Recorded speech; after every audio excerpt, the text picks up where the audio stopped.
Hey guys, and welcome back to Eden. So let's just jump right back in. Maya suddenly took a step towards me. Her fist sailed through the air like an arrow, determined to find its mark on my face. I saw it coming, but my body didn't move. The heavy sound of my cheekbone being smacked sounded as though it came from someone else entirely, as I just stood there. Maya, on the other hand, looked like she was in pain. Moron! Oh, she's really cute. My cheeks slowly began to burn. Maya glared at me, teary-eyed, as she rubbed her fist. You know I fell in love with you two. You and Sion seem to understand each other on a very deep level. I love the gentle atmosphere between you. So, why? Oh no, why did we make her cry? This isn't something you should whoops. This isn't something you should cry over. It makes it seem like I just came here to tear you two apart. It's frustrating. She wiped her tears with an injured fist and ran away. She ran towards the mountains without turning back. Frustrating, huh? I guess that's a good way to describe my life. The frustration I'd carried with me up until we fled the research facility had completely disappeared before I knew it. Gentle atmosphere, huh? I never thought I'd be a part of such a thing. Bro. Huh? It felt as though it had been a very long time since I heard her voice. At some point, Sion had tossed the shovel aside and was standing before me. You're bleeding. Oh, no, Sion, no! She reached up and touched my mouth. Her touch was cool against my lips. She stared at her fingertips covered in my blood, as though it were some wondrous thing. Sion? Yes? I was a little surprised she answered, but I hid my reaction and kept talking. What were you digging for over there? I looked over at the small hole she had dug with her shovel. That's my grave. Oh no, I'm gonna start crying this episode. It was our final dinner in preparation for our departure tomorrow. Maya wasn't at her seat. Sion went back to being silent, finished her meal mechanically, and immediately retired to her room. After I finished cleaning up, there was nothing more to do. As of this moment, I was confident it was finally over. Oh no. All the preparations were in order. It might be more accurate to say there were no elaborate preparations needed in the first place. I had weapons and tools that could be used for sneaking about the colony ship, and of course food. With that much prepared, I shouldn't have any issues.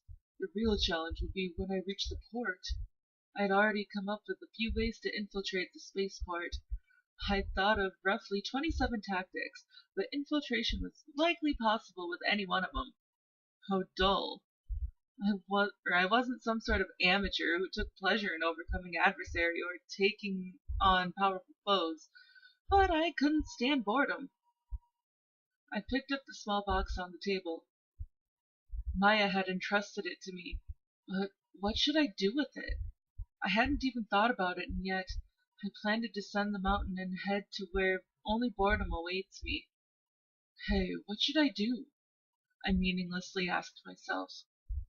When had I become so very weak? You were not weak at all. When I looked up, I guarantee you are strong, Ro. No, Alicia, why are you here? You're dead. Nobody else could have taken Sion away. I do not think anyone else could have protected her either. There stood a maid with a meek smile on her face. Alicia? Yes, it's me. Thank goodness you haven't forgotten me yet. Alicia looked truly happy when she smiled. Being forgotten is the saddest thing in the world. I do wish the people I love would remember me for as long as possible.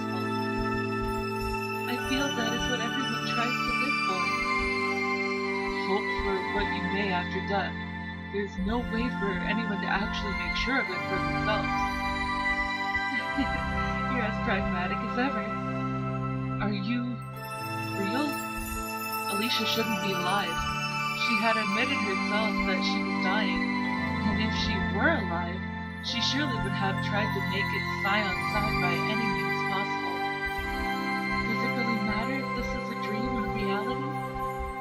I live on within you. That makes me very happy. Is it not the same for you? I wanted to meet you one last time. That was how I truly felt. If only Alicia were here. How many times had I thought that since we'd broken out of the research facility? How should I treat Sion, who seldom smiles and is nearly impossible to get a read on? I had no idea. I wanted to ask you so many times. Sion sounds blessed. Alicia said that with a tender smile. Blessed? The fact that you worried about how to treat her, does that not show just how dedicated you are to her?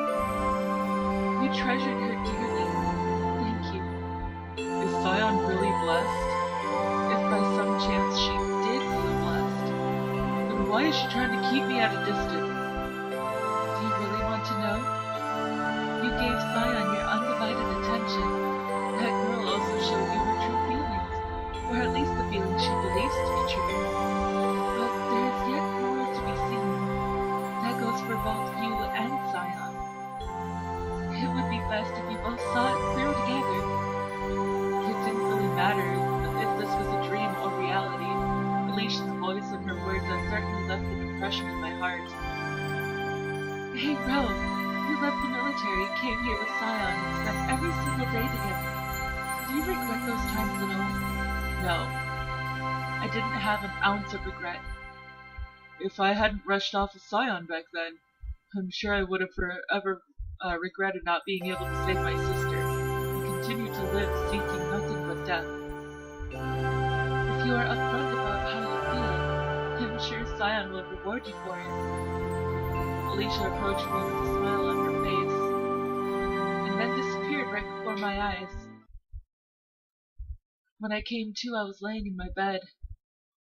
I picked myself up in a state of panic. So it was a dream.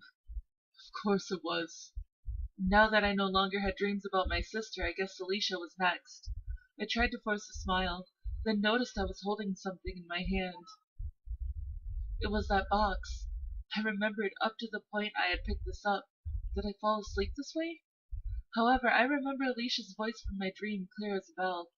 Her words most likely came from inside me. In that case...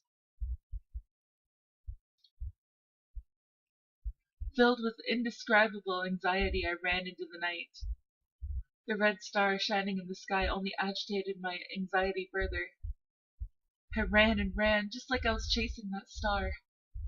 Beneath the darkness, I at last reached the lake shimmering beneath the night sky. There she was. Her long, soft hair fluttered in the breeze which blew off the lake. She didn't turn to face me, even though she had likely noticed I was here long ago. I'm sorry, I'm taking so many screenshots. Sion. Her form looked transient, like she was part of a dream. But this was reality. Sion.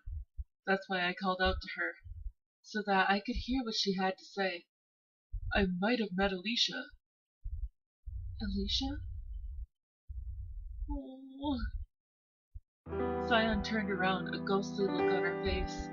The moon was so bright this evening that I could clearly see her face. Where is she? Inside you, me, and everyone she knew. Also, I took that little box out of my pocket. What is it? What is it? Maya gave it to me. I think you should be the one to hold on to it. She tilted her head and accepted the tiny container. She took one look at my face and slowly opened the lid. This is... Yeah. Sion could probably tell at a glance. Stored in the box was a silky lock of hair. Sister. I could tell. I could tell when Sion tried to touch Alicia's hair. Her hand was trembling ever so slightly. I knew it. I knew it. Alicia died. An almost mute whisper escaped her lips. She had maintained her composure even when she was face to face with Alicia, as she lay dying, and yet, here, Sion looked so small, fragile, and vulnerable. I knew that, but... Sion, at some point these past few months you fooled yourself. You decided not to think about the things that make you sad. Huh? She snapped her head up. You've never been outdone by anyone. You could never show weakness. But now, there's no longer any need to keep acting strong. I'm not tricking myself into anything. There's no need to deceive myself. Alicia left you behind and passed away. It seemed even Maya hadn't heard much in regards to Alicia. All she knew was the Major had arranged Alicia's burial before he was arrested, and that he had left a lock of Alicia's hair in Lavier's care. Those details would probably be meaningless to Sion. All that was important was the proof of Alicia's death was right here in front of her. However, I'm not going anywhere. I refuse to leave you here alone. How could I go anywhere knowing that I've left you on a lonely, uninhabited world? You're bringing this up again?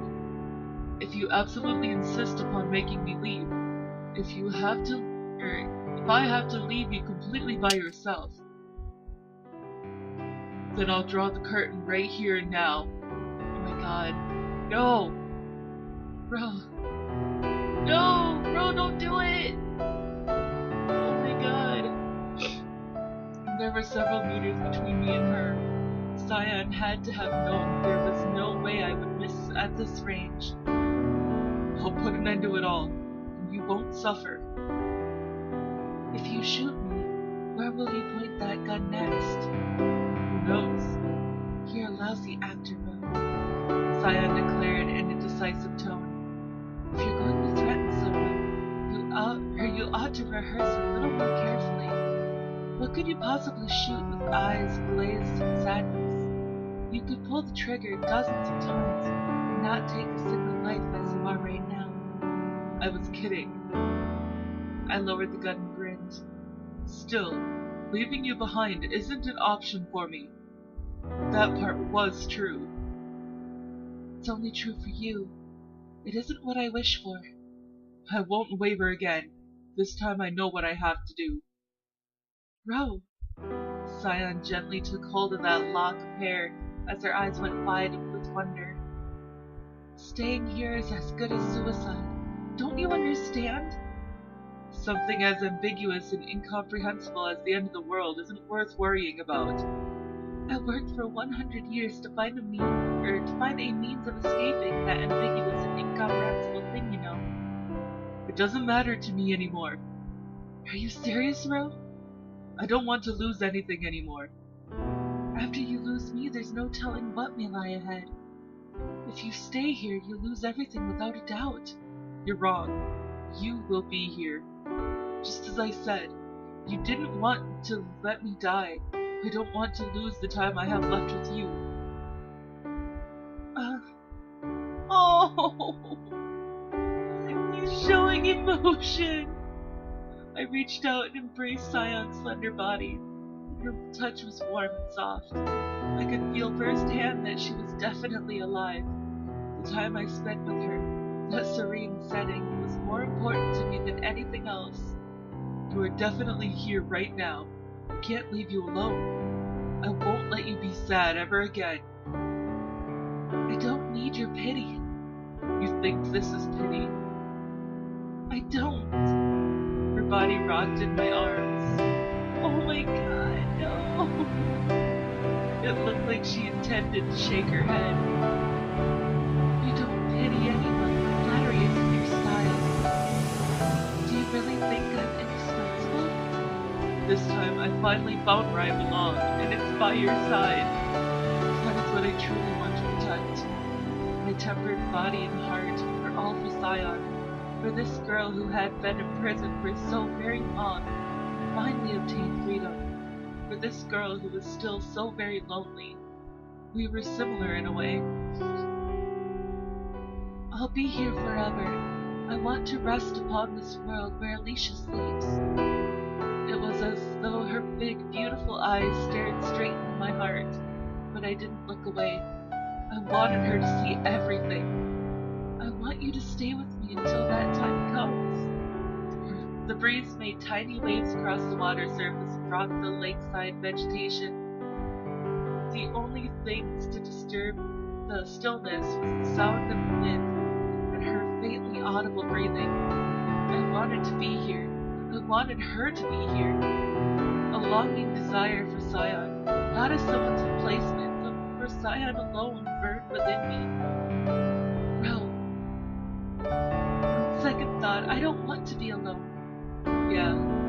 If I'm alone, I can't even dig my own grave. Apparently the soil in the field had gotten so soft she thought she could dig it herself. She had wanted her grave ready before she died, though it's not like she would have been able to fill it on her own. No? If I die, then after. Yeah. Promise me. Yeah, it's a promise. As I hugged her tightly, I silently made a wish. Please let her live as long as possible.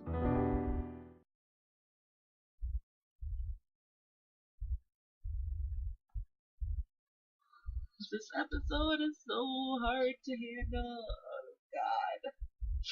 She behaved just as I thought she would. Still, she looked quite surprised that I saw through her scheme. The girl who walked with a frown on her face in the dazzling morning sun suddenly went wide-eyed and dropped her luggage on the ground. Why are you here? I'm just on my way back from the fields. That sounds like such a lie. A stiff smile crept upon Maya's face.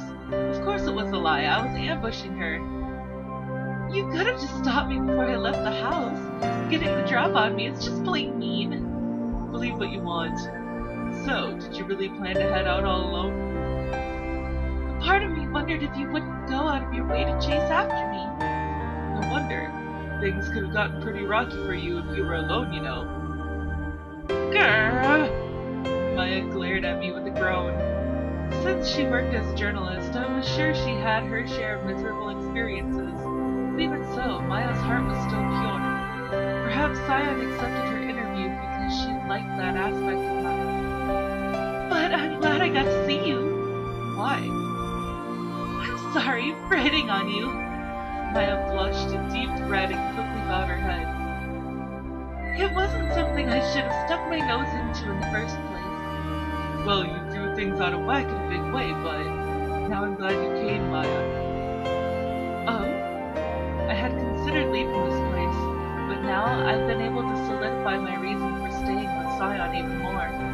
If not for Maya, I'm sure I would have just gone with the flow, never so much as realized how I felt and welcomed the end.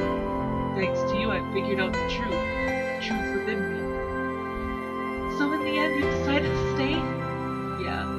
I nodded without hesitation. I made up my mind to give up my freedom and protect Sion to the very end. I had no need for such a whimsical idea like freedom anyway. I wanted to put my life on the line to grant her final wish. I see.